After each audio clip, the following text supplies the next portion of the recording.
ధన్యవాదాలు. My dear masters, my dear friends and my dear God's,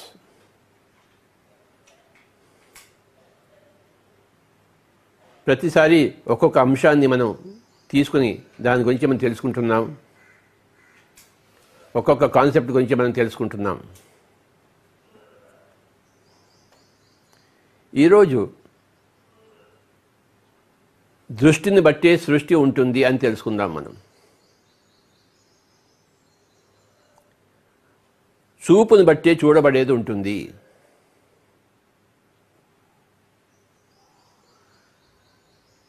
ప్రపంచంలో చూడబడేవి అనంతంగా ఉన్నాయి.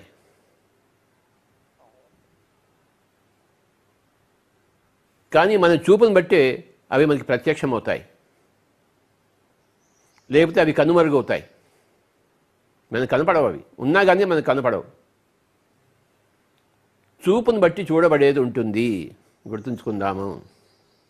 ఇది గొప్ప సూత్రము, ఆధ్యాత్మిక సూత్రము.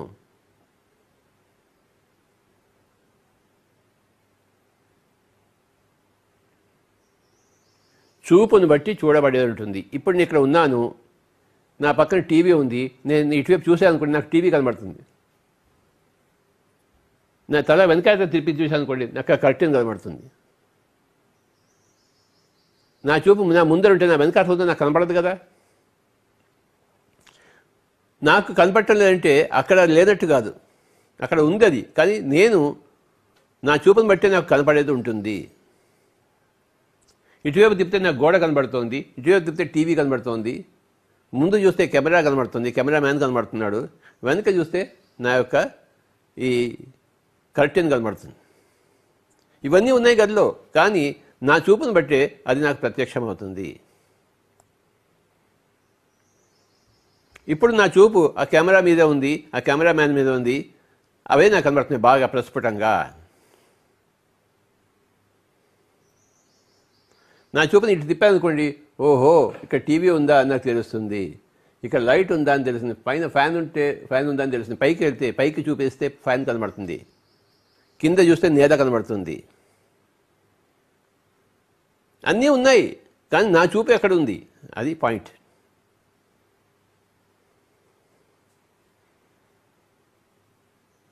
మీ చూపు ఎక్కడుందో మీకు అదే కనబడుతుంది, ప్రత్యక్షమవుతుంది. దాంతోనే మీరు సంసారం చేస్తారు. మీకు కనపడిన దాంతో మీరు సంసారం ఎలా చేస్తారు? ఏది కనబడితే దాంతోనే సంసారం చేస్తారు. ఏది కనబడుతుంది? మీ చూపు ఎటువైపు ఉందో అది మీకు కనబడుతుంది. దుర్యోధనుడు, అర్జునుడు ఇద్దరు కృష్ణుడి దగ్గరికి వెళ్ళారు సహాయం కోసం. దుర్యోధనుడికి ఈయన పడుకున్నాడు కృష్ణుడు. దుర్యోధనుడికి శ్రీకృష్ణుడి కాళ్ళు కనపడలేదు, తల కనపడింది. తల దగ్గర పోయి కూర్చున్నాడు. తర్వాత అర్జునుడు వెళ్ళాడు. అర్జునుడికి కాళ్ళు మటుకే కనపడ్డాయి, ఆయన కాళ్ళ దగ్గర కూర్చున్నాడు.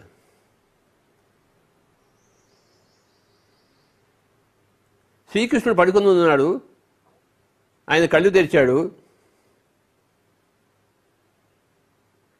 ముందు చూపు ఆయనకి అర్జునుడి మీద పడింది. ఎందుకంటే ఆయన కాళ్ళ దగ్గర కూర్చున్నాడు కనుక. తల దగ్గర కూర్చున్నాడు, కనపడ్డు కదా. ఫస్ట్ అర్జునుడు చూశాడు, ఆయన కళ్ళు విప్పి. తర్వాత ఇటువైపు తీసుకుంటే ఇటు దుర్యోధనుడు ఉన్నాడు.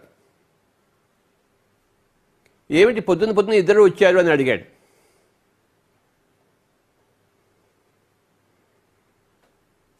దుర్యోధనుడు అడిగాడు, మీ సహాయం కోసం వచ్చాం స్వామీజీ, మీరు మాకు సహాయం చేయాలి.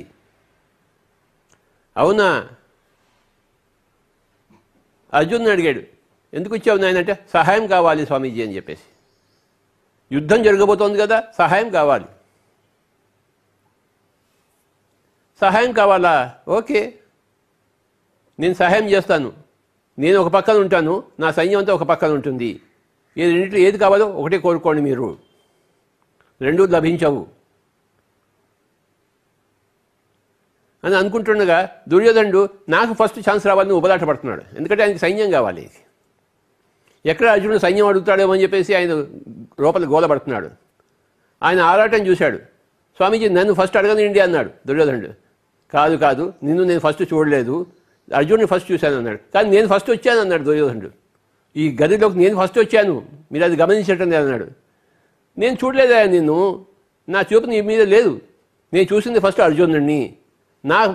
నాకు సంబంధించినంత వరకు అర్జునుడే నేను చూశాను, అర్జునుడే ముందు వచ్చాడు నాకు, తర్వాత నిన్ను చూశాను నేను.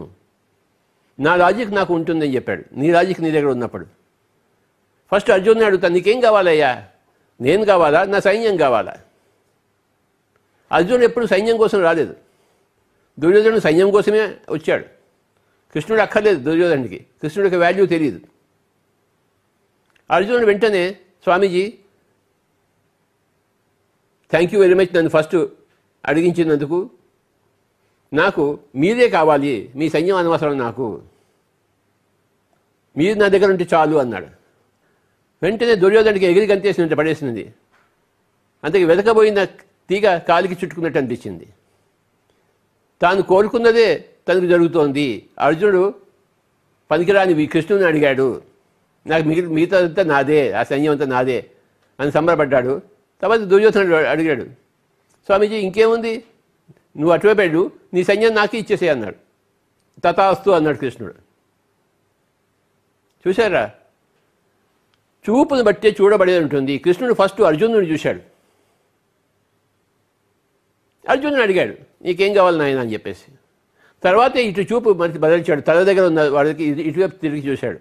ఇక్కడ దుర్యోధనుడు ఉన్నాడు. కళ్ళు తెరవంగానే కాళ్ళ దగ్గర ఉన్నదే కనబడుతుంది కదా మనకి.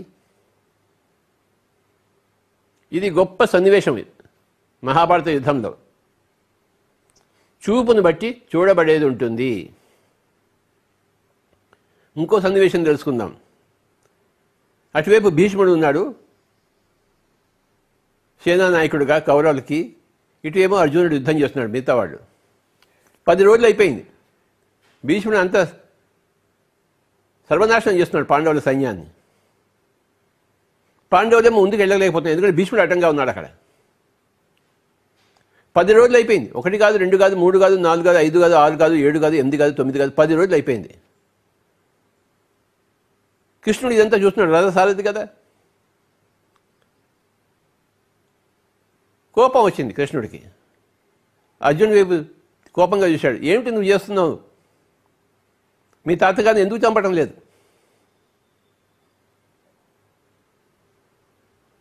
నేనే చంపేస్తాను అని పోయి చక్రం పట్టుకుని వెళ్ళాడు, ముందుకు దూకాడు.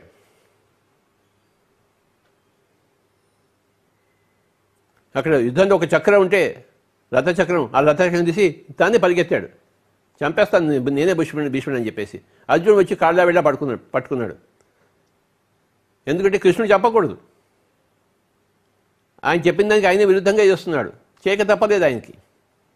కాళ్ళ వెళ్ళ పడ్డాడు, నేను చేస్తానని చెప్పేసి. అప్పుడు అంతవరకు ఏం జరిగింది?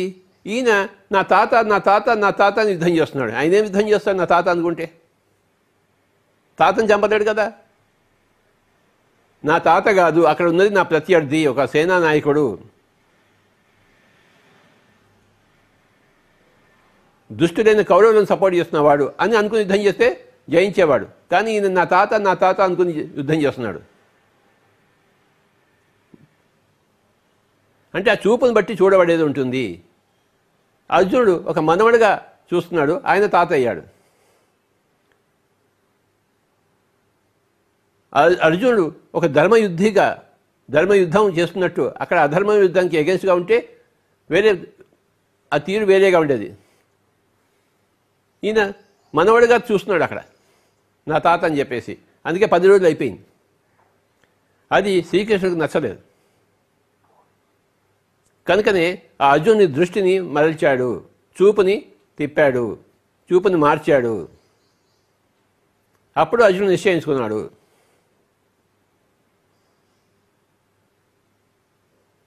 My dear friends. అప్పుడు అర్జునుడు వేయడం మొదలుపెట్టాడు గట్టిగా, ఆయనకు తూట్లు పడ్డాయి. అప్పుడు అర్జునుడి బాణాలు ఆయన శరీరానికి చేరాయి. ఆ దృష్టి మార్చి ఆయన బరణాలు వేయడం మొదలుపెట్టాడు. దాంతో ఆయన కింద పడిపోయాడు ఆ తూట్లతోని. చూపును బట్టి చూడబడేది ఉంటుంది, ఇది గొప్ప సత్యము.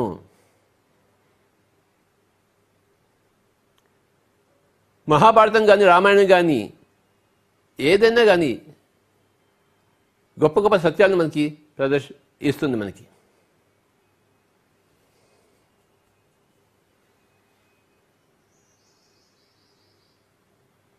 తండ్రి అరణ్యానికి వెళ్ళమని చెప్పాడు.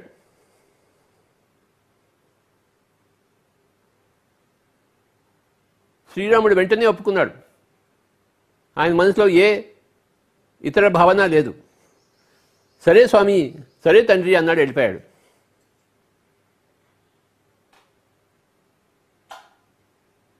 ఎదురు తిరిగి ఉండవచ్చు, నేనే కదా పెద్దవాడిని, నా రాజ్యాన్ని నాకు కావాలని చెప్పేసి. ఎవరా కైక అని దాన్ని తుంపేసి ఉండవచ్చు రాముడు. తను రాజ్యం చేయొచ్చు, కానీ ఆయన చూపు రాజ్యం మీద లేదు, వర్తమానం మీద లేదు, భవిష్యత్తు మీద ఉంది. భారతదేశానికి అంతా ఒక మార్గాన్ని చూపించే ఆ చూపు ఉంది. కనుక భారతదేశానికి అంతా రాబోయే కాలానికి అంతా ఒక మార్గం చూపించడం కోసమే ఆయన అరణ్యానికి వెళ్ళాడు. 14 సంవత్సరాలు సంతోషంగా వెళ్ళాడు. ఆయన చూపు వర్తమానం మీద లేదు, భవిష్యత్తు మీద ఉంది. చూపును బట్టి చూడబడేది ఉంటుంది మై డియర్ ఫ్రెండ్స్. గౌతమ బుద్ధుడు బయటికి వచ్చి ఒక చావు చూశాడు, ఒక ముసలితనం చూశాడు, ఒక రోగాన్ని చూశాడు. ఆయన చూపు వేరే, మన చూపు వేరే. మనం రోజు చూస్తున్నాం కానీ మనకి బుద్ధత్వం రాలేదే. ఇది మామూలు అనుకుంటాం మనం. ఆయన ఎలా చూశాడు? ఇదేమిటి ఇలా జరుగుతోంది? ఆయన చూపు వేరే. వెంటనే నిర్ణయించాడు, నేను వెళ్తున్నాను తపస్సు చేసుకోవడం కోసం, నేను దీనికి కారణం తెలుసుకుంటాను అని చెప్పేసి. ఆ నిశ్చయంతో ఆయన ఇంటి నుంచి వెళ్ళిపోయాడు.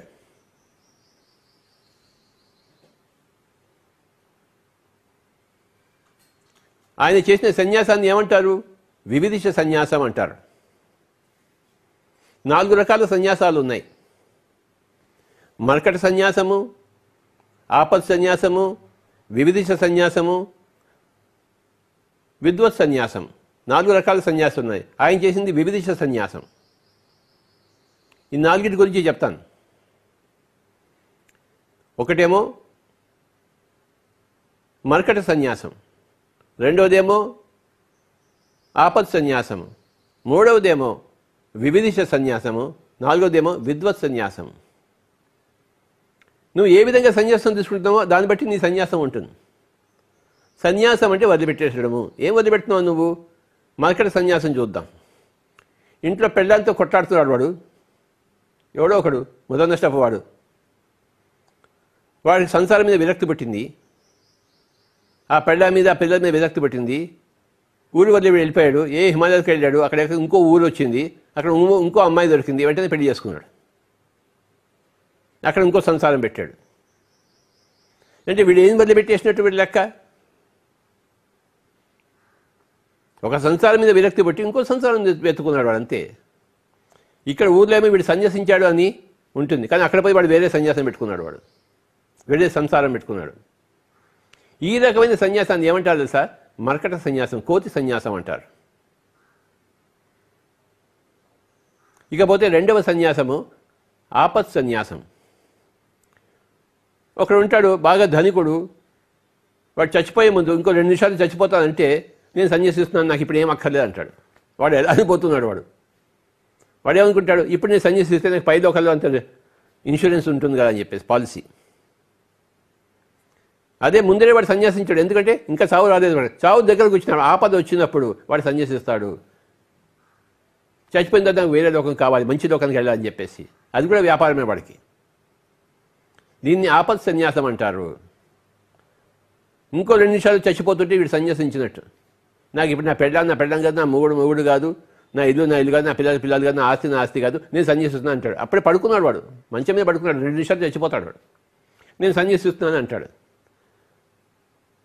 అదేదో చిన్నప్పుడు సన్యాసిస్తే బాగుంటుంది, కానీ వాడు ముసలివాడు చచ్చిపోతున్నాడు, అప్పుడే అదేం సన్యాసం? దీన్ని ఆపత్ సన్యాసం అంటారు మై డియర్ ఫ్రెండ్స్. ఇకపోతే వివిధిష సన్యాసం. అంటే నేను సత్యాన్ని తెలుసుకోవాలి అని ఇంటి నుంచి వదిలిపెట్టేవాడు బుద్ధుడులాగా. బుద్ధుడికి ఏం ఆపద రాలేదు. బుద్ధుడు సంసారం బాగానే ఉంది, ఇంకో సంసారం కోసం వెళ్ళలేదు ఆయన. ఆయన చేసిన మర్కట సన్యాసము కాదు, ఆపద సన్యాసం కాదు, వివిధిత సన్యాసము. ఆయనకి సత్యం తెలియదు, నేను సత్యం తెలుసుకోవడానికి వెళ్తున్నాను అని చెప్పేసి వెళ్ళాడు ఆయన. సత్యం తెలుసుకున్నాడు, తిరిగి సంసారంలోకి రాలేదు. దాని పేరు వివిధిష సన్యాసము. వివేకానందుడు ఇలాగే తన ఇంటిని వదిలిపెట్టి వెళ్ళిపోయాడు 14 ఏళ్ల వయసులో. గురువుని వెతుక్కుంటూ గురువుని కనుక్కున్నాడు. తన ఇంటిని వదిలిపెట్టేశాడు వివేకానందుడు 14 ఏళ్ల వయసులో. బుద్ధుడు 29 ఏళ్ల వయసులో వదిలిపెట్టేశాడు ఇంటిని. వివేకానందుడు 14 ఏళ్ల వయసులో వదిలిపెట్టేశాడు. ఆయన సన్యాసము వివిధిష సన్యాసము. ఇకపోతే రామకృష్ణ పరమహంస, ఆయన ఎక్కడికి హిమాలయానికి పోలేదు, ఆయన సన్యసించలేదు. ఆయనకి ఎప్పుడు పెళ్ళాం ఉండింది, పెళ్ళాంతో సంసారం చేయలేదు, అది వేరే మాట. కానీ పెళ్ళాంని వదిలిపెట్టలేదు, ఆయన పెళ్ళాంతో కూడా ఉన్నాడు. అంటే ఏంటి, ఆయన సత్యంలోనూ ఉన్నాడు, సత్యంలో ఉంటూ సన్యసించాడు, ఏది వదిలిపెట్టలేదు. ఆయన పేరు, ఆ సన్యాసం పేరు విద్వత్ సన్యాసము, విద్యతో కూడిన సన్యాసం. పిరమిడ్ మాస్టర్ అందరూ కూడాను ఈ విద్వత్ సన్యాసులే, దేన్ని వదిలిపెట్టరు, ఉన్న దాంట్లోనే మొత్తం అంతా సాధిస్తారు, ఇంటిని వదిలిపెట్టిపోరు, ఒక సంసారం వదిలిపెట్టి ఇంకో సంసారంలో దూరరు. సో 4 రకాల సన్యాసాలు ఉన్నాయి: మరకట సన్యాసము, ఆపత్ సన్యాసము, వివిధిష సన్యాసము, విద్వత్ సన్యాసం. మై డియర్ ఫ్రెండ్స్, విద్వత్ సన్యాసులైన పిరమిడ్ మాస్టర్ అందరికీ నా యొక్క నమస్కారములు. ఇప్పుడు చూడండి ఏమైంది. ఇప్పుడు సన్యాసం అంటే ఒక విధమైన చూపుతో వాడు బయటకు వెళ్ళాడు. ఏ విధమైన చూపుతో వెళ్ళావు అదే నీకు దొరుకుతుంది, చూపును బట్టే చూడబడేది ఉంటుంది. నువ్వు ఏ దృష్టితో నువ్వు సన్యసించావో, ఇల్లు వదిలిపెట్టి వెళ్ళిపోవో అదే నీకు లభిస్తుంది.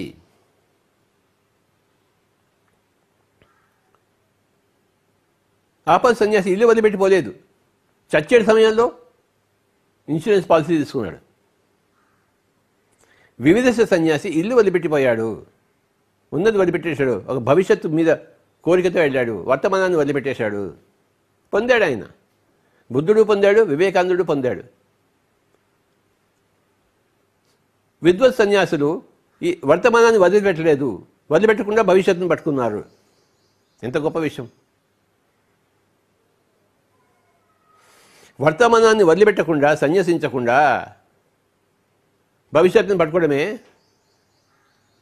నిజమైన సన్యాసము, విద్వత్ సన్యాసము, పరిపూర్ణమైన సన్యాసము, పర్ఫెక్ట్ సన్యాసము. సన్యాసం అనే వర్డ్లో 2 ఉన్నాయి, సమ్యక్ ప్లస్ న్యాసము. సమ్యక్ అంటే సరి అయినా, పర్ఫెక్ట్ అయినా, న్యాసం అంటే వదిలిపెట్టడం. వర్తమానాన్ని వదిలిపెట్టకూడదు, వదిలిపెట్టకుండా భవిష్యత్తును పట్టుకోవాలి.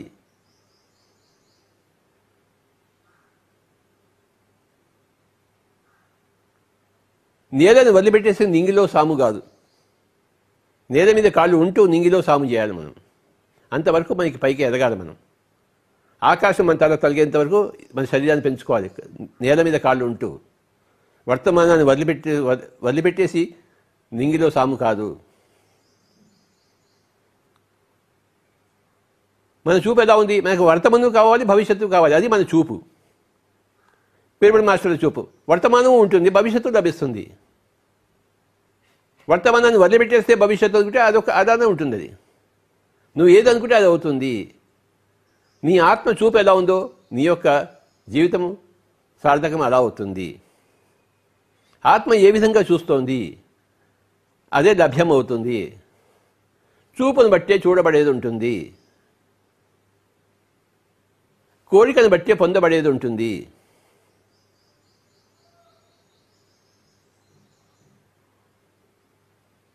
యేసు ప్రభు ఏం చెప్పాడు? తట్టుడి తలుపులు తెరవబడును అన్నాడు. ఆ తలుపులు తెరుచుకోవాలి అనుకుంటే నువ్వు తట్టాలి వాటిని. అసలు అవి తెరుచుకునే ఉన్నాయి, అవి మూసుకుని ఉన్నాయని నువ్వు అనుకున్నావు. నువ్వు అలా అనుకున్నావు కనుక అవి మూసుకున్నట్టు నీకు కనపడ్డాయి. అసలు తలుపులు లేవు, మూసుకోవడం లేదు అని నువ్వు అనుకుంటే ఆ తలుపులు లేవు, మూసుకోవడాలు లేవు. నువ్వు నిరభ్యంతరంగా ఇటు నుంచి అటు ఎక్కడికైనా నువ్వు ప్రయాణం చేయవచ్చు. చూపును బట్టే చూడబడేది ఉంటుంది.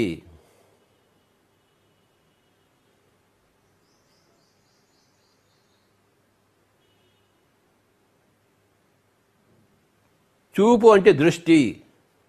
ఎవడు చూస్తున్నాడు? నువ్వు చూస్తున్నావు, ద్రష్ట. నువ్వు ద్రష్టవి, నీకు దృష్టి ఉంది. నీ దృష్టి ఎటువైపు అంటే అటువైపు సృష్టి జరుగుతుంది. అంటే కొత్తగా అక్కడ రాదు, అక్కడ ఉన్నదే నీకు కనబడుతుంది. దృష్టిని బట్టే సృష్టి, చూపును బట్టే చూడబడేది.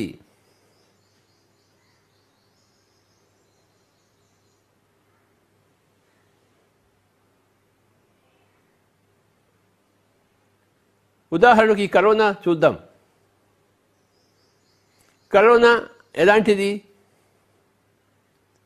అని తెలుసుకుంటే చూడబడేవాడు, చూసేవాడు ఎలాంటి వాడు, ఆ కరోనా అనుభవించేవాడు ఎలాంటి వాడు, దాన్ని బట్టి ఆ కరోనా ఉంటుంది.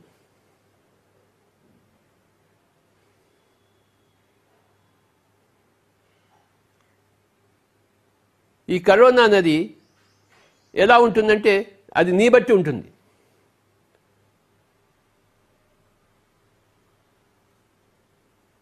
నువ్వు వరస్ట్ ఫెలో అనుకో, ఆ కరోనా నీకు వరస్ట్ థింగ్ ఇస్తుంది, నేను చంపేస్తుంది. ఎందుకంటే నువ్వు భూమి మీద ఉండడానికి వీల్లేదు, భూమికి బరువు. నువ్వు చావుకి నువ్వు భయపడుతున్నావు. ఎవడు చావుకి భయపడతాడు? భూమికి బరువుగా ఉన్నవాడే, లోక కంటకుడే చావుకి భయపడతాడు. వాడిని భయపెడుతుంది, వాడిని లేపేస్తుంది. నువ్వు పై లోకాలకు పోయిరా నాయనా అంటుంది. బ్యాడ్ పీపుల్కి కరోనా బ్యాడ్ థింగ్, వరస్ట్ పీపుల్కి corona worst thing. Bad people ఏంటి? వీడికి చావంటే భయలేదు, కానీ నా ఉద్యోగం పోతుంది, నేను డబ్బులు సంపాదించలేను, నాకు ఇలా డబ్బులు వస్తాయి, నా బీదరికం వస్తుంది అనుకున్నాడు వాడికి అదే వస్తుంది. వాడికి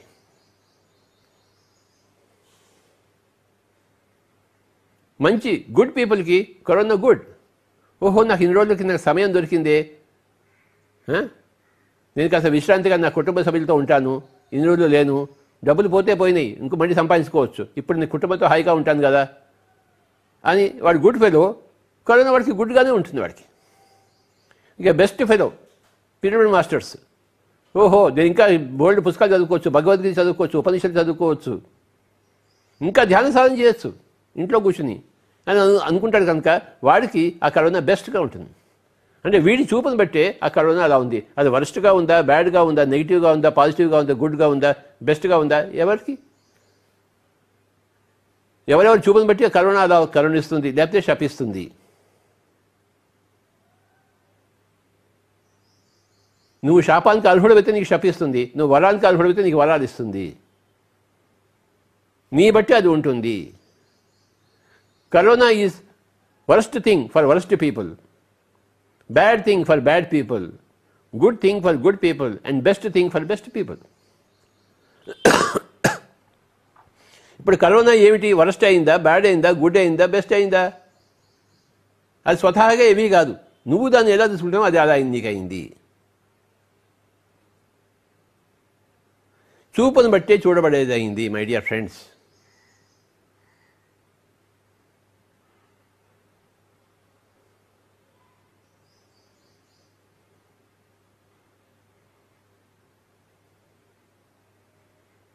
ఒకనొక రాక్షసుడు తపస్సు చేశాడు. ఎందుకోసం చేశాడు? నాకు చావు ఉండకూడదు అని. వాడు నేనంటే శరీరం అనుకున్నాడు. వాడు నాకు శరీరం చావు ఉండకూడదు, నేను నేల మీద చావకూడదు, ఆకాశంతో చావకూడదు, మనిషి చేత చావబడకూడదు, జంతువు చేత చావబడకూడదు. వాడు అన్ని పాసిబిలిటీస్ అన్నీ చూశాడు. వాడు రాత్రి చావకూడదు, పొద్దున్న చావకూడదు, ఏ ఆయుధం చేత చావబడకూడదు, ఇక మొత్తం అంతా లిస్ట్ అంతా చెప్పాడు. నాకు చావుకు రాకూడదు అని చెప్పేసి ఈయన తపస్సు చేశాడు. కనుక పరమశివుడు సాక్షాత్కరించాడు. భక్త, ఏమి నీ కోరిక అన్నాడు. నాకు ఇలా ఇలా ఉంది స్వామి, ఇలా లిస్ట్ అంతా చెప్పాడు. ఆయన ఏమి ఆలోచించలేదు, యద్భావం తద్భవతి కదా, అలాగే జరుగుగాక అని చెప్పేసి వెళ్ళిపోయాడు. ఆయన హిరణ్యకశిపుడు అయ్యాడు. వాడికి చావు లేదనుకున్న విర్రవీగాడు. కానీ నరసింహావతారంలో వచ్చాడు ఒక ఆయన. జంతువు కాదు, మనిషి కాదు. తన తొడల మీద కూర్చోబెట్టుకున్నాడు. నేల మీద కాదు, ఆకాశంలో కాదు. సంధ్యా సమయంలో, పొద్దున కాదు, రాత్రి కాదు. తన గోళ్లతో చీల్చి చంపాడు. ఆయుధం కాదు, గోళ్ళు శరీరంలో భాగం.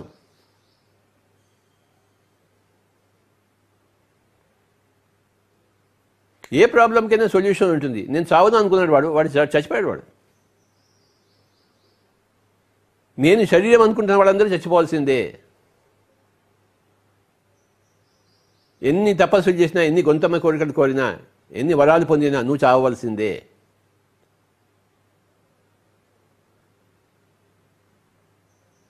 శరీరం చంపబడితే ఆత్మ సావదని వాళ్ళు తెలుసుకోలేదు ఆ రాక్షసుడు.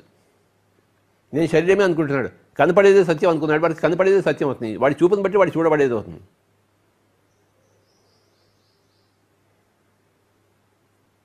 నాస్తికులకు పైదొకలు కనపడవు. ఎందుకంటే వాడి చూపు అటువైపు లేదు. నా పైన ఫ్యాన్ ఉంది, నేను కళ్ళు విప్పి పైకి చూస్తే కదా నాకు ఫ్యాన్ కనపడేది. నా కళ్ళు చూపు ఇటువైపు ఉంది, ఫ్యాన్ కనపడలేదు. ఫ్యాన్ లేదయ్యా అంటే ప్రకృతి పక్కన నవ్వుతుంది. ఫ్యాన్ ఉంది కానీ నువ్వు దాన్ని చూడటం లేదు అంతే అన్నాడు.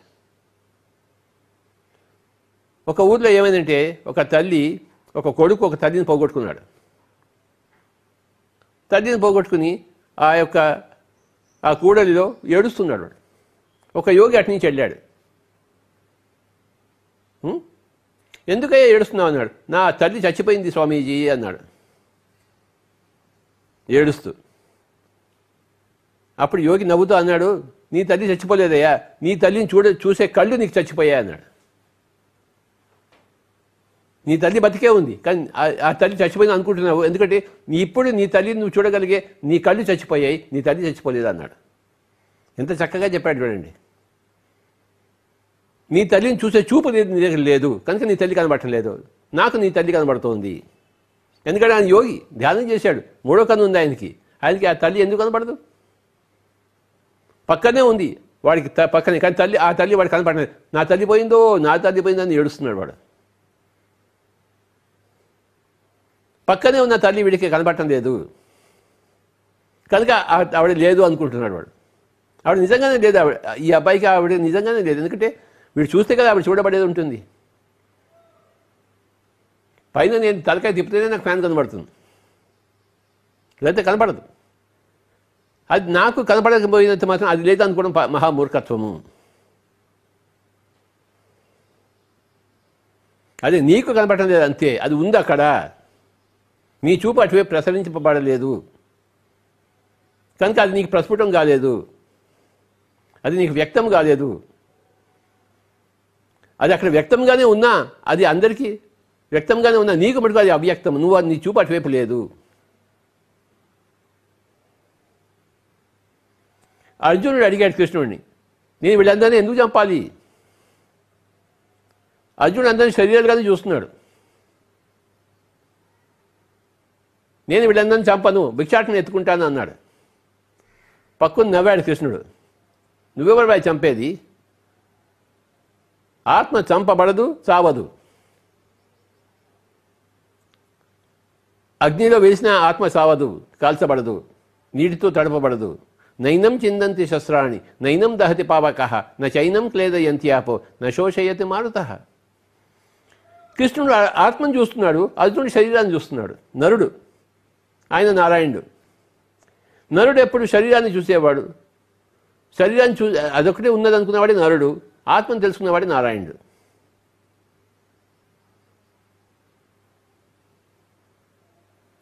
అర్జునుడు కేవలం శరీరాన్ని చూడగలిగే వాడు, ఆత్మను చూడగలిగేవాడు కృష్ణుడు. వీళ్ళిద్దరికి సంభాషణ.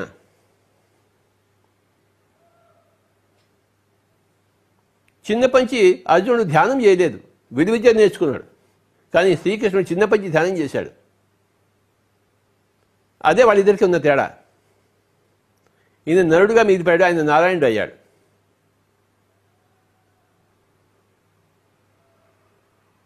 అర్జునుడి చూపంతా శరీరం మీదే, నేను వాడిని చంపను అని చెప్పేసి. కృష్ణుడు చూపంతా ఆత్మ మీద, చంపేసేవాడిని.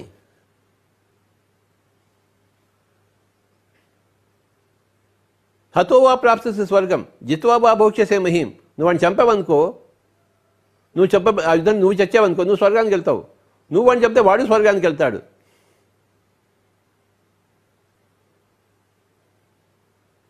చనిపోయిన వాడు పైలోకానికి వెళ్తాడు.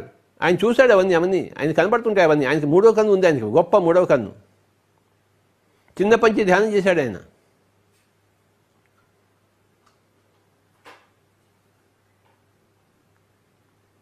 ధ్యానం చేసిన వాడికి చూపు ఒక విధంగా ఉంటుంది, ధ్యానం చేయని వాడి చూపు వేరే విధంగా ఉంటుంది. యుద్ధ విద్య నేర్చుకున్న వాడి చూపు ఒక విధంగా ఉంటుంది, యుద్ధ విద్య నేర్చుకుని వాడి ఒక చూపు వేరేగా ఉంటుంది. వాడు పడిపోతాడు, వాడు యుద్ధానికి రాడు. వాడు యుద్ధాన్ని నేర్చుకున్నవాడు నేను యుద్ధం చేస్తాను అని యుద్ధానికి వస్తాడు వాడు.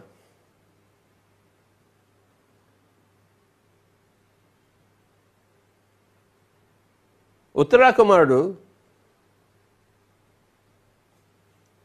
యుద్ధానికి బయలుదేరి వచ్చి ఆ పెద్ద కౌరవ సైన్యం చూసి భయపడి వెళ్ళిపోయాడు. ఆయన నేను దిగి వెళ్ళిపోతాను అన్నాడు. ఎందుకంటే ఆయన చిన్నప్పటి యుద్ధం చేయలేదు. ఆయనకి యుద్ధ సామర్థ్యం లేదు, ఊరికే గప్పాలు కొడుతుంటాడు అంతే. ఆ గోగ్రహణంలో ఇంట్లో గప్పాలు కొట్టి వచ్చాడు ఉత్తరాకుమారుడు. అక్కడ చూసేసరికి బెంబేదెత్తిపోయాడు, పరిగెత్తిపోవడం మొదలుపెట్టాడు. అర్జునుడు వాడిని పట్టుకుని నాయన నేను చేస్తాను యుద్ధం అని చెప్పాడు. ఎందుకంటే చిన్నప్పటి యుద్ధం చేసినవాడు, విద్య నేర్చుకునేవాడు అర్జునుడు. ఆ ఉత్తరాకుమారుడు నేర్చుకోలేదు. నేర్చుకున్న వాడు బెంబేదెత్తిపోతాడు.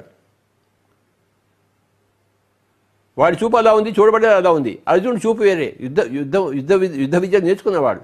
ఆయన భయపడ్డు. యుద్ధ విద్య నేర్చుకుని వాడు భయపడతాడు, నేర్చుకున్నవాడు భయపడ్డు. చూపును బట్టి చూడబడేది ఉంటుంది. ఉత్తరాకుమారుడి చూపు వేరే, అర్జునుడి చూపు వేరే, బృహన్నడి చూపు వేరే. పిరమిడ్ మాస్టర్స్ అంతా కరోనా ఎలా చూస్తారు? ఎంత బాగుందో నాకు. ముఖ్యంగా నా సంగతి తీసుకోండి మీరు. నేను తిరిగి అలసిపోయి ఉన్నాను, అయినా తిరుగుతూనే ఉన్నాను. కానీ ఎంతోమంది చెప్పారు, స్వామీజీ మీరు రెస్ట్ తీసుకోండి. నేను రెస్ట్ తీసుకోలేదు. నాకు ఆ చూపే లేదు, నేను పని చేయాలి. కానీ ఈ కరోనా వచ్చి నన్ను ఇంట్లో కూర్చోబెట్టింది. 4 రోజుల నుంచి నేను హాయిగా కూర్చున్నాను. ఆ కరోనా రాకపోతే నేను ఇలా ఇంట్లో కూర్చునేవాడినా కాదు కదా. ఎప్పటిలాగే తిరుగుతూనే ఉండేవాడిని.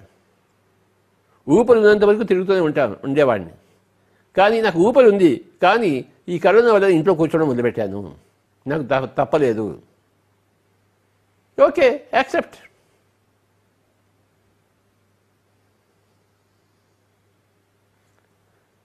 Accept, admire and allow. 3 A's. దీన్ని యాక్సెప్ట్ చేశాను, దీన్ని అడ్మైర్ చేస్తున్నాను. ఇప్పుడు నేను ఎంత బాగుందో నాకు కరోనా. రోజుకి 3 సినిమాలు చూస్తున్నాను. నాకు కావాల్సినవన్నీ అడిగి వంట చేయించుకుంటున్నాను.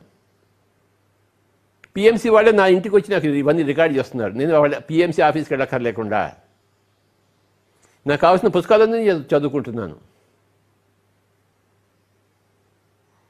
శ్రీనివాస్ రెడ్డి మాస్టర్ కిందే ఉన్నాడు. ఆయన నాకు కొత్త పుస్తకాలు ఇస్తూనే ఉన్నాడు, ప్రతిరోజు అందిస్తూనే ఉన్నాడు. నాకు ఈ కరోనా గొప్ప వరం అయిపోయింది.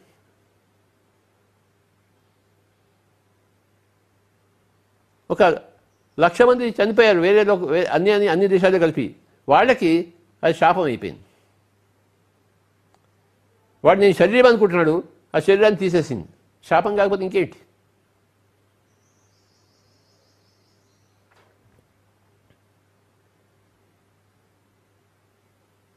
ఎవరికి ఏది ఇవ్వాలో అది వాడికి అది ఇస్తుంది కరోనా. నేను శరీరమే మాత్రమే అనుకున్నవాడు, మాంసం తినేవాడు, ఇతర జంతువులను చంపేవాడు, జంతువులను నాశనం చేసి తాను పట్ట గడుపుకునేవాడు.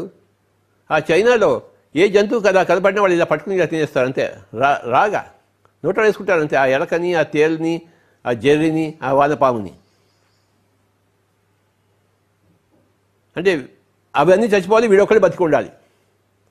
రాక్షసత్వం కాకపోతే ఇంకేమిటి?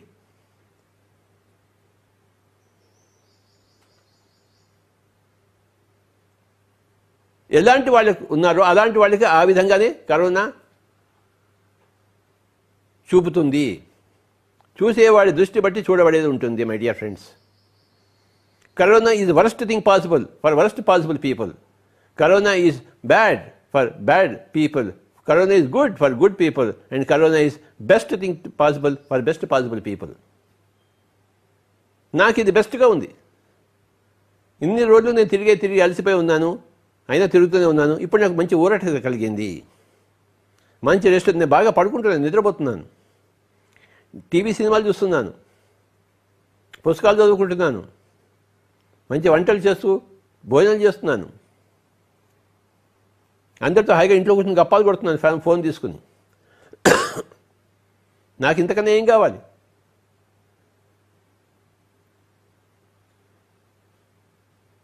యదా యదా హి ధర్మస్య గ్లానిర్భవతి తదాత్మానం సృజామ్యహం. ఎప్పుడెప్పుడైతే ధర్మం క్షీణిస్తుందో నన్ను సృష్టించుకుంటున్నాను. దుష్ట సంహారం కోసము, శిష్ట రక్షణ కోసము. పరిత్రాణాయ సాధూనాం వినాశాయ చ దుష్కృతం. అంటే రెండు విధాలు జరుగుతున్నాయి. సాధువులను రక్షించడం కోసము, దుష్కృతాలు చేసేవాడిని శిక్షించడం కోసము. ఇప్పుడు కరోనా అదే జరుగుతోంది. ఏం చేస్తోంది? మాంసం తినేవాడిని చంపేస్తుంది, ధ్యానం చేసేవాడిని రక్షిస్తుంది. పరిత్రాణాయ సాధూనాం, సాధువులను రక్షించడం. త్రాణం అంటే రక్షించడం, పరిత్రాణం ఇంకా ఎక్కువ విశేషంగా రక్షించడం కోసం. పరిత్రాణాయ సాధూనాం వినాశాయ చ దుష్కృతం. నాశాయ కాదు, వినాశాయ. త్రాణాయ సాధూనాం నాశాయ దుష్కృతం ధర్మ స్థాపనార్థాయ భవామి యుగే యుగే అనొచ్చు. కానీ ప్రతిదానికి ఒక ఉపసర్గం పెట్టేసి దాని నుంచి బలోపేతం చేశాడు. పరిత్రాణాయ సాధూనాం వినాశాయ చ దుష్కృతం ధర్మ సంస్థాపనార్థాయ సంభవామి యుగే యుగే అన్నాడు. పరిత్రాణాయ పరి, వినాశాయ వి, ధర్మ సంస్థాపన సంభవామి యుగే యుగే. త్రాణాయ సాధూనాం నాశాయ చ దుష్కృతం ధర్మ స్థాపనార్థాయ భవామి యుగే యుగే అనొచ్చు. అదే అర్థం వస్తుంది. కానీ విశేషంగా నొక్కి చెప్పాడు ఆ శ్లోకంలో. పరిత్రాణాయ సాధూనాం వినాశాయ చ దుష్కృతం ధర్మ సంస్థాపనార్థాయ సంభవామి యుగే యుగే. ఇప్పుడు కరుణా దేవత అదే చేస్తూ వస్తుంది. సాధువులందరినీ రక్షించడం కోసము, దుష్కృతాలు అంటే మాంసం తినేవాళ్ళని జంతు చంపడం కోసము, ధర్మ స్థాపన కోసము యుగే యుగే నేను వస్తూనే ఉంటానని ప్రకృతి మాత చెప్తుంది. ఊరికే కూర్చోదు ప్రకృతి మాత. ఎవరు ఊరికే కూర్చోరు. మనకి ఊరికే కూర్చున్నట్టు కనిపిస్తారు. ఒక సుప్రీంకోర్టులో ఒక కేసు ఉంది, లాయర్లు ఇద్దరు వాదిస్తున్నారు. మనం ఇంకా సుప్రీంకోర్టులో జడ్జిమెంట్ ఇంకా రాలేదేంటి అనుకుంటుంటాం. ఆ సుప్రీంకోర్టుకి తొందర ఏమీ లేదు, అన్ని వాదాలు వింటుంది, చివరిగా ఒక జడ్జిమెంట్ ఇస్తుంది. ఆ జడ్జిమెంట్కి 2 సంవత్సరాలు పట్టవచ్చు. ఆ సుప్రీంకోర్టుకి తొందర ఏమీ లేదు, కానీ జడ్జిమెంట్ ఇచ్చి తీరుతుంది వాదనలన్నీ విన్న తర్వాత. అలాగే ఆ సుప్రీంకోర్టు జడ్జిమెంట్ ఇచ్చినట్టే ప్రకృతి మనకు కూడా జడ్జిమెంట్ ఇస్తుంది. కానీ వాదనలన్నీ విన్న తర్వాత, అందరికీ అన్ని ఛాన్సులు ఇచ్చిన తర్వాత మీ వాదనలు మీరు వినిపించండి అని అందరికీ ఛాన్స్ ఇస్తుంది. చివరిలో తన జడ్జిమెంట్ తాను ఇస్తుంది. ఈ ప్రకృతి మాత యొక్క జడ్జిమెంటే కరోనా వైరస్, లేకపోతే ఒక సునామీ, ఒక భూకంపం, ఏదైనా కానివ్వండి. వాదనలన్నీ విన్న తర్వాత తీరిగ్గా తన జడ్జిమెంట్ ఇస్తుంది. సుప్రీంకోర్టు ఇచ్చినట్టు తొందరపడదు, దేనికి తొందర లేదు. ఆ సుప్రీంకోర్టు జడ్జికి తొందర లేదు. వినిపించు, నీ వాదన ఇంకెంత అంత వినిపించు, నీకు ఇంకా టైం ఇస్తాను, వాయిదా వేస్తాను, వాయిదా మీద వాయిదా. ఆ నేరస్తులు ఏమనుకుంటారు, నాకు టైం ఇంకా దొరికిందని సంబరపడుతుంటారు. మిగతా వాళ్ళు ఏమనుకుంటారు, వీడికి ఇంకా ఎందుకు శిక్ష పడలేదు, ఆ జడ్జిమెంట్ ఇంకా ఎందుకు ఇవ్వబడలేదు, ఆ జడ్జి ఇంకా సోమరిపోతుగా ఉన్నాడే, వీళ్ళ పక్షంగా ఉన్నాడేమో జడ్జి అని ఇలాంటి అపవాదాన్ని వేస్తుంటారు. కానీ జడ్జి కూల్గా ఉంటాడు, తన పని తాను చేస్తాడు. అలాగే ప్రకృతి మాత కూల్గా ఉండి తన పని తాను చేసుకుంటోంది. నీ చూపు ఎలా ఉందో నీకు ఇవ్వబడేది అలానే ఉంటుందని చెప్తోంది.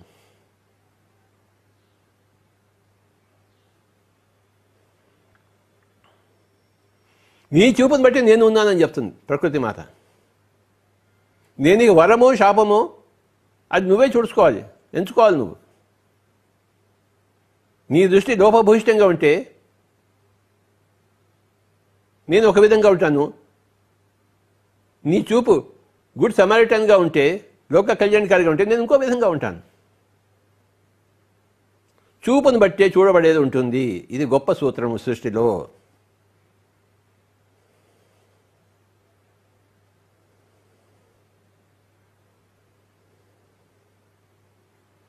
పిరమిడ్ మాస్టర్లు అందరూ రాత్రనక పగలనక ఎంత కష్టపడ్డారో నాకు తెలుసు, మీకు తెలుసు, అందరికీ తెలుసు. పిరమిడ్ మాస్టర్లు అందరికీ తెలుసు. ఎక్కడ పొమ్మంటే అక్కడ పోయి, ఏ ఊరికి పొమ్మంటే ఆ పోయి, డబ్బులు ఉన్నా లేకపోయినా కష్టపడి, తిన్నా తినకపోయినా కష్టపడి, నిద్ర ఉన్నా లేకపోయినా కష్టపడి 30 సంవత్సరాలు సాధించారని. ఇప్పుడు పిరమిడ్ మాస్టర్ అందరికీ సెలవు.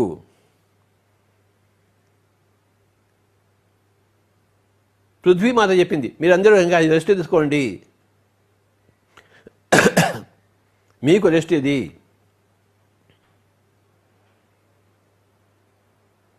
ఇన్ని రోజులు ధ్యాన ప్రచారం చేశారు. ఇంట్లో కూర్చొని కాస్త ధ్యానం చేసుకోండి, హాయిగా తింటూ.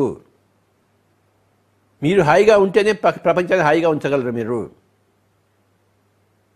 మీరు ఏడుస్తుంటే ప్రపంచాన్ని కూడా ఏడుస్తూనే ఉంటుంది. మీ బట్టే కదా ప్రపంచం, చూపును బట్టే చూడబడేది. మీరు హాయిగా రెస్ట్ తీసుకోండి, ఇంట్లో విశ్రాంతిగా ఉండండి. ఇన్ని రోజులు మీ కుటుంబ సభ్యులను మీరు వదిలిపెట్టేసి తిరిగారు. ఇప్పుడు మీ కుటుంబ సభ్యులతో ఉండండి బాబా.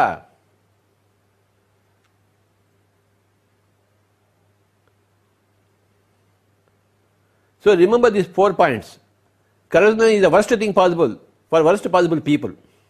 Karuna is very bad for very bad people. Karuna is bad for bad people. Karuna is good for good people. Karuna is very good for very good people. Karuna is the best thing possible for best possible people. నువ్వు వర్స్టా, versa, బ్యాడా, గుడ్డా, బెటరా, బెస్టా నువ్వు చూసుకో. నువ్వు worst fellow అయితే corona కూడా నీకు worst థింగే ఇస్తుంది.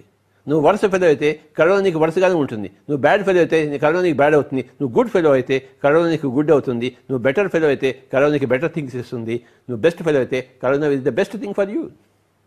For me it is the best thing because I am one of the best people.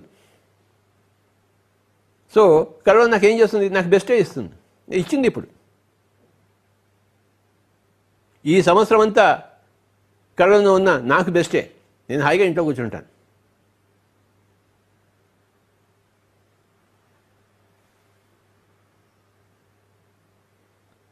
My dear friends,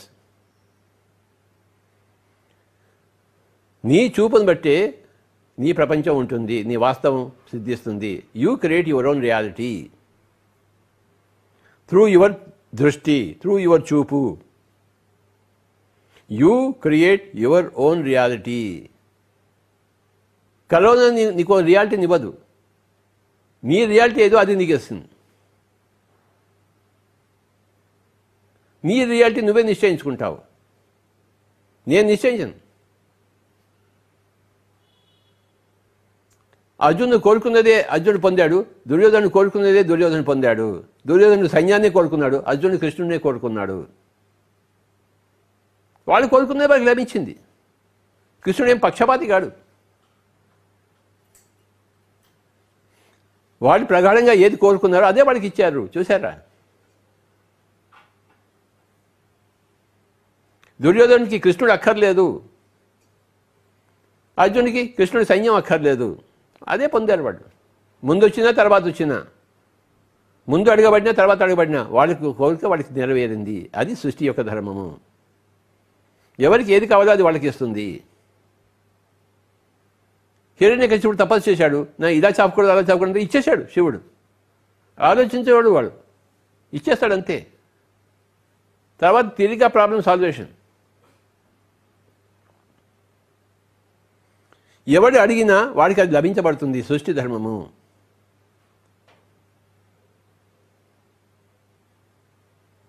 వాడు హిరణ్యకశిపుడా లేదా గౌతమ బుద్ధుడు చూసుకోవద్దు. ఎవరికైనా ఎవడు ఏది కావాలంటే అది వాడికి అది ఇస్తుంది. తథాస్తు, అలానే జరుగుగాక, సో బీ ఇట్.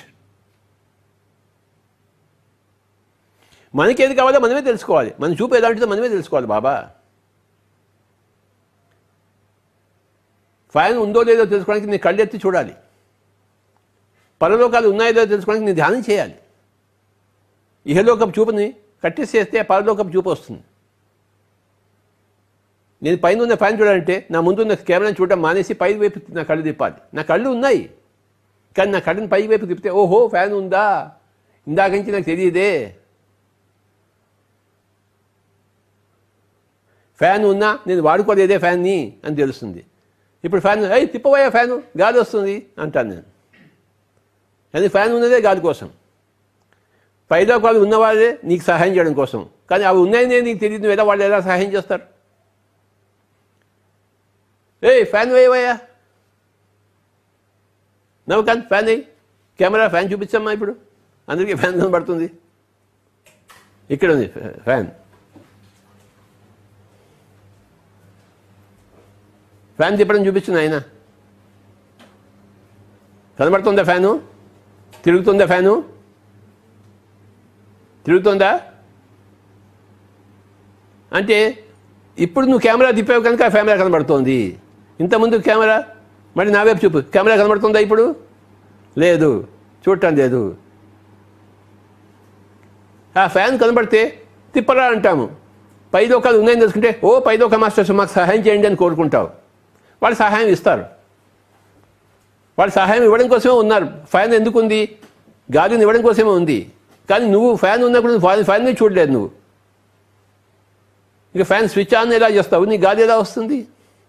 పరలోకాలు ఉన్నాయి, కానీ నువ్వు నీ చూపే ప్రసరింపబడలేదు. కానీ నీకేం సహాయం చేస్తాయి పరలోకవాసులు? నన్ను ఎవరినైనా ప్రశ్న వేస్తే నాకు దగ్గర సమాధానం వస్తుంది. నన్ను ప్రశ్న వేయబోతున్నా, నేనేం సమాధానం ఇవ్వను వాడికి? అడగకపోతే అమ్మైనా పెట్టదు, అడిగితే అమ్మ కాకపోయినా పెడుతుంది. చూసారా? అడగాలి. తట్టుడి తలుపులు తెరవబడును అన్నాడు యేసు ప్రభు. తట్టుడి, కళ్ళు ఎత్తుడి, ఫ్యాన్ కనబడును. కనబడితే ఫ్యాన్ ఊరికే ఎందుకు ఉంది, తిప్పకూడదా అంటాం. మాస్టర్స్ ఎందుకున్నారు ఊరికే? పైన వాళ్ళు సహాయం చేయండి, వాళ్ళు ఇంత సహాయం చేస్తారు. మనకు కావాల్సిన వర్షాన్ని కురిపిస్తారు, మన రోగాన్ని తీసేస్తారు ఆస్ట్రల్ సర్జరీ చేసి. మనకి అమృతాన్ని పోస్తారు ఈ శరీరం ఎన్ని రోజులైనా ఉండడం కోసం.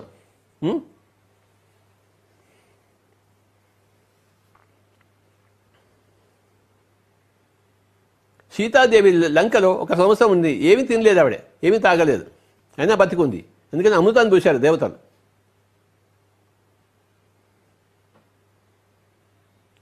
ఆవిడికి ఆ దేవతలంతా కనబడుతుంటారు. నాకు ఫ్యాన్ ఇప్పుడు కనబడినట్టు కళ్ళు ఎత్తితే. ఆవిడ గొప్పది, యోగేశ్వరులు ఆవిడే. ఇతర లోకవాసులంతా కనబడుతుంటారు. ఆ పార్వతీదేవి కనిపించి అమృతాన్ని ఇస్తూ ఉంటుంది. ఈవిడ ఏమీ తినదు తాగదు, సంవత్సరం బట్టి అలానే ఉంది, హాయిగా ఉంది. చూపును బట్టే చూడబడేది ఉంటుంది మై డియర్ ఫ్రెండ్స్.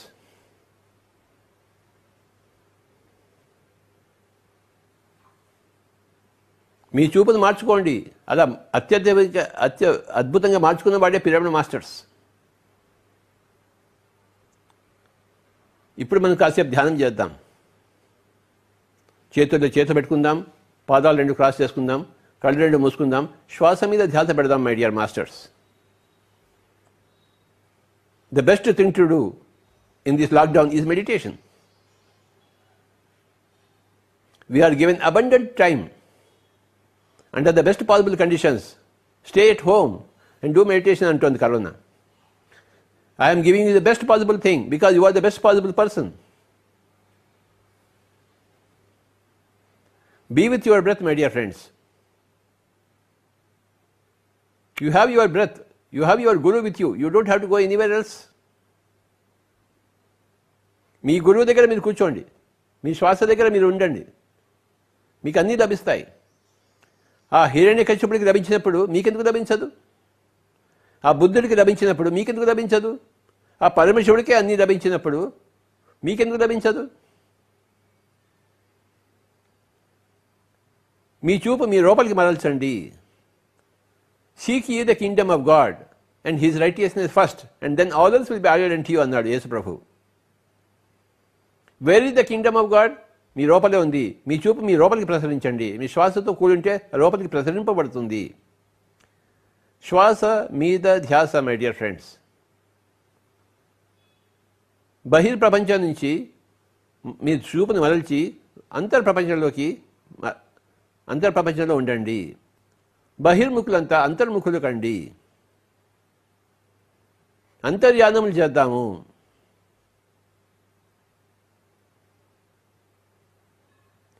బయట ప్రపంచానికి అంతర్ధానం అవుదాము, లోపల ప్రపంచానికి ప్రత్యక్షం అవుదాం. చూపును బట్టి చూడబడేది ఉంటుంది. ఈ బయటికి చూసే ఈ రెండు కళ్ళు మూసేసుకుందాం. కళ్ళు తెరిస్తే బయట ప్రపంచం, కళ్ళు మూసుకుంటే లోపల ప్రపంచము. చూపును బట్టి చూడబడేది ఉంటుంది. ఎవరూ కళ్ళు తెరవరాదు. ఎంత గొప్ప సూత్రమో! చూపును బట్టి చూడబడేది.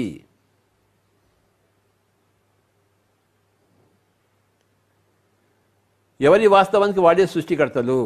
You create your own reality. మీ రియాలిటీని మీరే సృష్టించుకోండి. సీత లంకలో ఉన్నప్పుడు సంవత్సరం అంతా ఏమీ తినలేదు, ఏమీ తాగలేదు, నీళ్లు కూడా ముట్టుకోలేదు.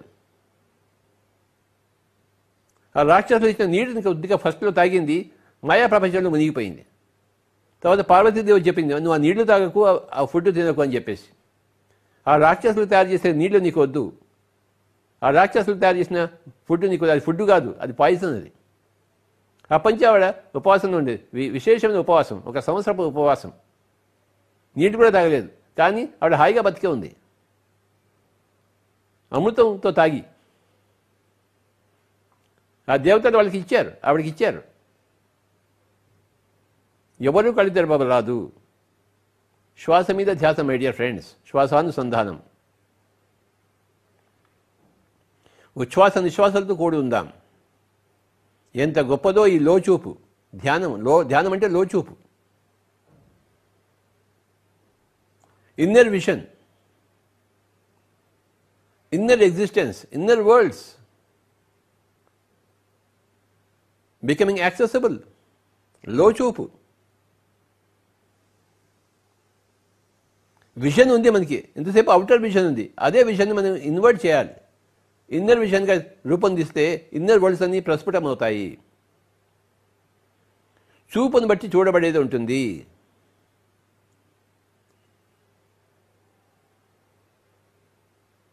బయట చూపుంటే బయట లోకాలు కనబడతాయి, లోపల చూపుంటే లోపల లోకాలు కనబడతాయి. లోకాలు బయట ఉన్నాయి, లోపల ఉన్నాయి. ఈ బయట కన్నా లోపల ఇంకా అనేక విచిత్రమైన అద్భుతాలు, లోకాలు ఉన్నాయి. ఈ కళ్ళు మూసుకుని కూర్చున్న వాడంతా ఏం చేస్తున్నాడు స్వామి అని అడిగాడు అర్జునుడు కృష్ణుడిని. ఆశ్చర్యవత్ పశ్యతి. కళ్ళు రెండు మూసుకుని అనేక లోకాలు ఆశ్చర్యంగా చూస్తున్నారు నాయనా అన్నాడు కృష్ణుడు. ఆశ్చర్యవత్ పశ్యతి. మళ్ళీ వాడు కళ్ళు తెరిచి ధ్యానం నుంచి బయటకు వచ్చిన తర్వాత ఆశ్చర్యవత్ వదతి. ఆశ్చర్యంగా చెప్తారు, నేను ఈ లోకానికి వెళ్ళాను, ఆ లోకానికి వెళ్ళాను, అవి చూశాను, ఇది చూశానని చెప్పేసి, నా గత జన్మలు చూశాను, భవిష్యత్ జన్మలు చూశాను, అన్నీ చూశానని చెప్తే ఆశ్చర్యంగా చెప్తుంటాడు. వినేవాడు ఎలా వింటారు? ఆశ్చర్యవత్ శృణోతి. ఆశ్చర్యవత్ పశ్యతి, ఆశ్చర్యవత్ వదతి, ఆశ్చర్యవత్ శృణోతి అని చెప్పాడు శ్రీకృష్ణుడు భగవద్గీతలో. చూశారా? నువ్వు లోచూపు కలిగి ఉంటేనే కదా నీకు ఆశ్చర్యవత్ పశ్యతి, లోపలి చూడగలవు ఆశ్చర్యంగా. నువ్వు కళ్ళు రెండు మూసుకోపోతే, ఎంతసేపు బహిర్ముఖంగా ఉంటే బహిర్లోకాలే కనబడతాయి, అశాశ్వత లోకాలు.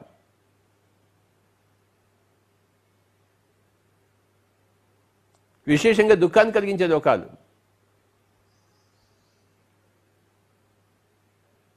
సృష్టి దుఃఖాలు కోరుకునేవాడికి దుఃఖాలు, సుఖాలు కోరుకునేవాడికి సుఖాలు, జ్ఞానాలు కోరుకునేవాడికి జ్ఞానాలు ప్రసాదిస్తుంటుంది. అది సృష్టి యొక్క ధర్మము. ఎవరికి ఏది కావాలో అది వాడికి ఇస్తుంది. నీకేం కావాలో ఏమొద్దో నువ్వే నిర్ణయించుకోవాలి. నీ చూపు ఎటువైపు ఉంటుందో అటువైపే విశ్వం సృష్టింపబడుతుంది. చూపును బట్టి చూడబడేది ఉంటుంది మై డియర్ ఫ్రెండ్స్. హాయిగా కూర్చుందాము, శ్వాస మీద ధ్యాస పెడదాం.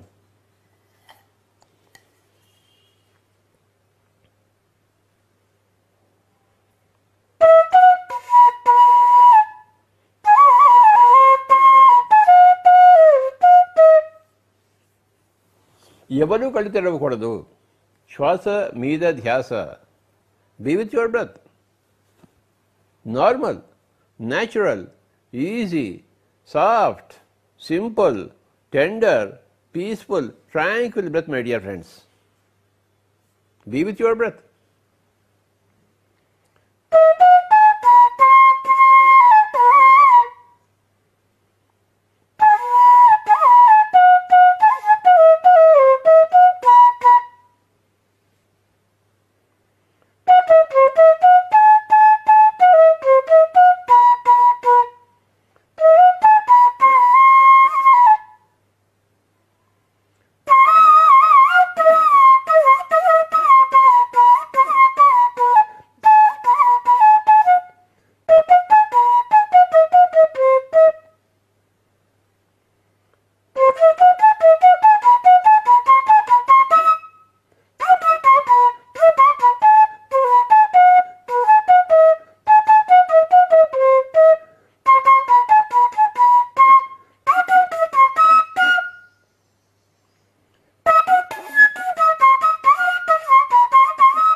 ఆఖరి ఒక్క నిమిషం, only 1 minute my dear friends. Be with your breath. లోచూపు కావాలి మనకి.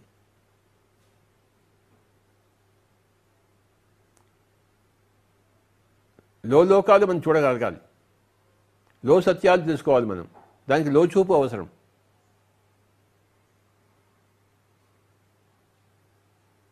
లోచూపు లేకపోతే లోక సత్యాలు లేవు, లోకాలు లేవు బాబా. చూపుని బట్టి చూడబడేది ఉంటుంది. ఆఖరి ఒక నిమిషము. లోచూపు, లో సత్యాలు, లోకాలు. My dear friends, final 30 seconds. Be with your breath. Normal, natural, easy, soft, simple, tender, peaceful, tranquil breath, my dear friends. Your breath is your way, your bridge to go into the inside. You have the breath with you. Cross the bridge.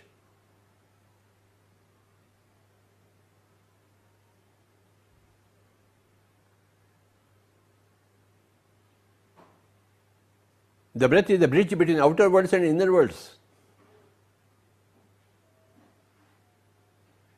So cross the bridge. You have the bridge always with you. The breath is always with you. Just be with your breath. సుఖమయ ప్రాణాయామం ఆఖరి 10 సెకండ్లు. Anapanasati 9, 8, 7, 6, 5, 4, 3, 2, 1, 0. Kindly place your hands on your eyes for 5 seconds.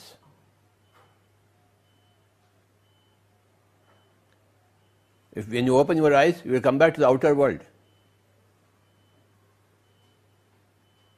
5, 4, 3, 2, 1, 0. Slowly remove your hands and open your eyes. Thank you very much, my dear friends. చూపును బట్టి చూడబడేది ఉంటుంది. ఈ సూత్రము తెలుసుకుని మననం చేసుకుని శ్రవణం విని మననం చేసుకుని అభ్యాసంలో పెట్టుకుంటే మనకి సాక్షాత్కారం అవుతుంది. అప్పుడు మన సాక్షాత్కారం అయిన తర్వాత మన లోక కళ్యాణం చేస్తాం మై డియర్ ఫ్రెండ్స్. చూపుని బట్టి చూడబడేది ఉంటుంది. ఇది గొప్ప సూత్రం, మహాసూత్రము, ఆధ్యాత్మిక సూత్రము.